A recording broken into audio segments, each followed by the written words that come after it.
దశాబ్ద కాలంగా కేరళది రెండు కూటముల రాజకీయమే. భాజపా దూకుడుతో ఆ పరిస్థితి మారినట్లు కనిపించిన ఎగ్జిట్ పోల్స్ ఫలితాలు మాత్రం అందుకు భిన్నంగా ఉన్నాయి. కేరళలో ఈసారి కూడా అధికార మార్పిడి సంస్కృతే కొనసాగుతుందన్న సర్వేల అంచనాలు నిజమవుతాయా? ప్రత్యామ్నాయ శక్తిగా ఎదగాలనుకున్న భాజపా కనీసం ఖాతా అయినా తెరుస్తుందా? త్రివేంద్రం పోరు త్రిముఖం.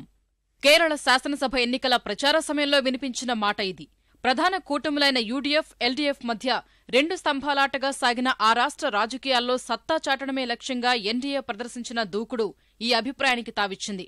రెండు కూటములకే మార్చి అధికారం అప్పగించే సంస్కృతి ఉన్న కేరళ రాజకీయం దశాబ్దాల తర్వాత మారిందన్న విశ్లేషణలకు దారితీసింది.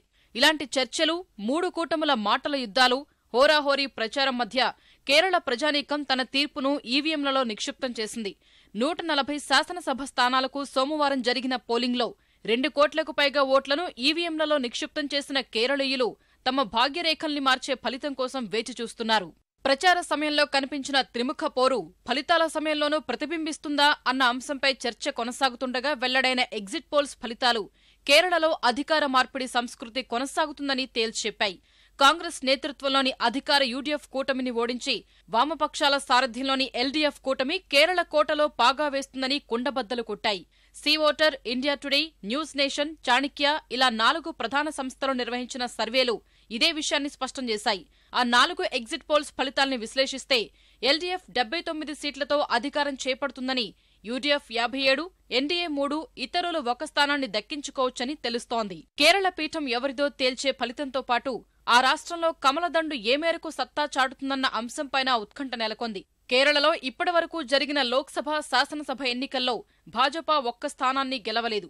గతేడాది జరిగిన స్థానిక సంస్థల ఎన్నికల్లో గణనీయమైన ఫలితాలు సాధించిన ఆ పార్టీ అదే దూకుడును కొనసాగించే లక్ష్యంతో శాసనసభ ఎన్నికల బరిలోకి దిగింది.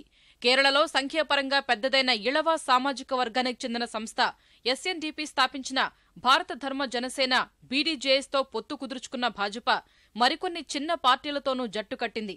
అయితే కమలదండు వ్యూహాలు ఫలించాయా లేదా అన్న అంశంపై ఇప్పటికీ స్పష్టత రాలేదు.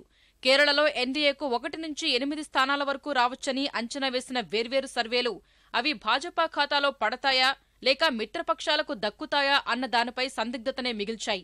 ఇలాంటి ఉత్కంఠలు, సందిగ్ధతలకు మరికొద్ది గంటల్లో వెలువడనున్న తుది ఫలితం తెరదించనుంది.